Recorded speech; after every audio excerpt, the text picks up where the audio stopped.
Western Ghats మనకు తెలుసు భారతదేశంలో అతి కీలకమైన జీవ వైవిధ్య ప్రాంతాల్లో పశ్చిమ కనుమలు చాలా ముఖ్యమైన ప్రాంతాలు అన్నమాట. పశ్చిమ కనుమలను పర్యావరణ పరంగా సున్నితమైన ప్రాంతంగా అంటే ఎకలాజికలీ సెన్సిటివ్ ఏరియాగా ప్రకటించే ప్రక్రియ మరోసారి మొదలైంది. కేంద్ర ప్రభుత్వం అంటే సెంట్రల్ గవర్నమెంట్ లో ministry of environment, forest, climate change వాళ్ళు ఈ జూలై 27వ తారీఖున మరోసారి డ్రాఫ్ట్ నోటిఫికేషన్ రిలీజ్ చేశారనమాట.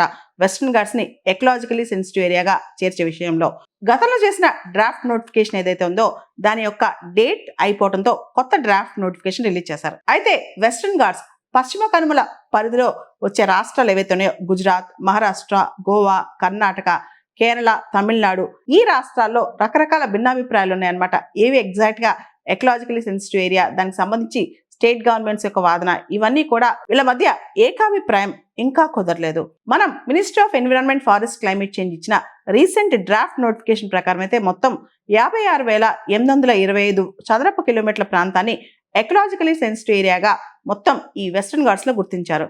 రాష్ట్రాల వారీగా ఈ ప్రతిపాదన విస్తీర్ణం కనుక చూస్తుంటే స్టేట్ వైడ్ గా ఏదైతే ఈఎస్ఏ కింద ఎకలాజికలీ సెన్సిటివ్ ఏరియా కింద వస్తుందో వెస్టర్న్ ఘాట్స్ లో చూస్తే కనుక గుజరాత్ లో 449 చదరపు కిలోమీటర్స్, మహారాష్ట్రలో 17,340 చదరపు కిలోమీటర్స్, గోవాలో 1,461 చదరపు కిలోమీటర్స్, కర్ణాటకలో 20,668 కిలోమీటర్స్, కేరళలో 9,993 కిలోమీటర్స్, తమిళనాడులో 6,914 కిలోమీటర్స్. ఈ రాష్ట్రాల్లోని ఇంత విస్తీర్ణం టోటల్ గా చూస్తే కనుక దాదాపు 56,000 కిలోమీటర్స్ ఎకలాజికలీ సెన్సిటివ్ ఏరియా కింద వస్తుందని చెప్పి ఈ డ్రాఫ్ట్ నోటిఫికేషన్ చెప్తుంది అనమాట. వెస్టర్న్ ఘాట్స్ మనందరికి తెలుసు భారతదేశంలోనే చాలా ఇంపార్టెంట్ బయోడైవర్సిటీ ఏరియా అన్నమాట. ఇది అనేక స్థానిక జాతులు అంటే ఏదైతే ఇండిజినస్ ఫ్లోరా, ఫానా ఉందో వీటన్నిటి కూడా ఇది నేటివ్ అన్నమాట. అంతేకాదు భారతదేశంలోని సౌత్ ఇండియన్ రివర్స్ కావచ్చు, న్యాచురల్ రిసోర్సెస్ కావచ్చు, లేకపోతే వాటర్ ఫాల్స్ కావచ్చు, ఇవన్నీ కూడా వెస్టర్న్ ఘాట్స్ మీదే ఆధారపడి ఉన్నాయంటే అతిశయోక్తి లేదనమాట.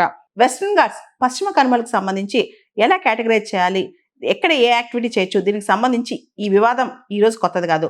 2011లో మాధవ్ గాడ్గిల్ నేతృత్వంలో Western Ghats ecology expert panel వేశారనమాట.